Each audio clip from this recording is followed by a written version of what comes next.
Je profite d'un déplacement dans le berceau familial cette semaine pour me faire l'écho d'une conversation assez philosophique que nous venons d'avoir avec Léon et Bernard juste avant mon départ. Donc cette semaine, il n'y aura pas de Christiane, pas de Maude, pas de Gustave, pas d'abonnés au monde, ou plutôt quelques-uns de mes suiveurs et lecteurs sur Twitter, là, joueront malgré eux le rôle de bouche du coche dans cette livraison et remplaceront l'abonné au monde dans le rôle de l'anti-complotiste qui doute, qui n'aime pas Musk, qui trouve qu'il fait chaud alors qu'il fait 14 degrés,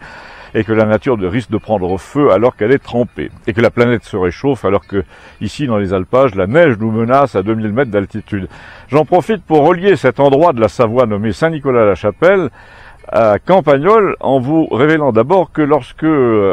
j'aborde des questions de gestion municipale, de malversations diverses quant au PLU, de subventions abusives, de marchés truqués, et la liste est longue, ma source d'information est moins la vie municipale de Campagnole dans le Languedoc que celle de ce coin de Savoie où j'ai été élu il y a 10 ans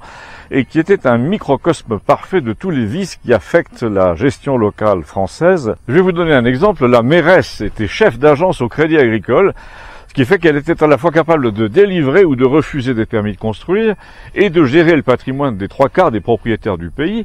Mais bien entendu, pas question de favoriser le reclassement des terrains pour les uns et de compromettre la même opération pour les autres. Je rappelle que dans certains pays comme celui-ci, quand l'équipe municipale décide de reclasser un terrain agricole à 1 euro le mètre en terrain à vocation artisanale ou industrielle, ça devient un terrain à 100 euros le mètre. Alors je précise que vous pouvez faire aussi, en tant que maire, dépecer la propriété d'autrui,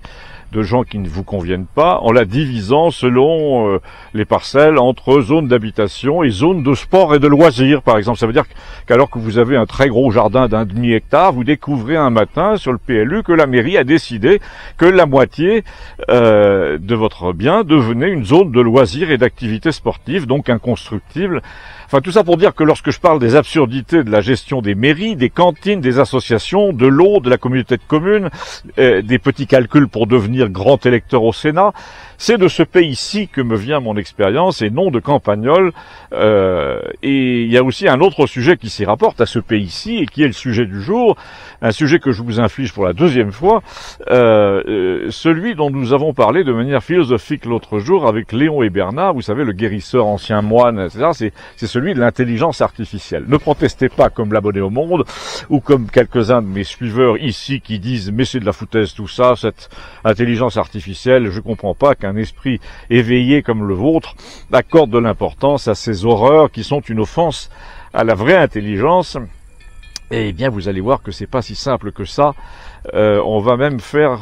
à ce sujet de la vraie philosophie et même du spiritualisme.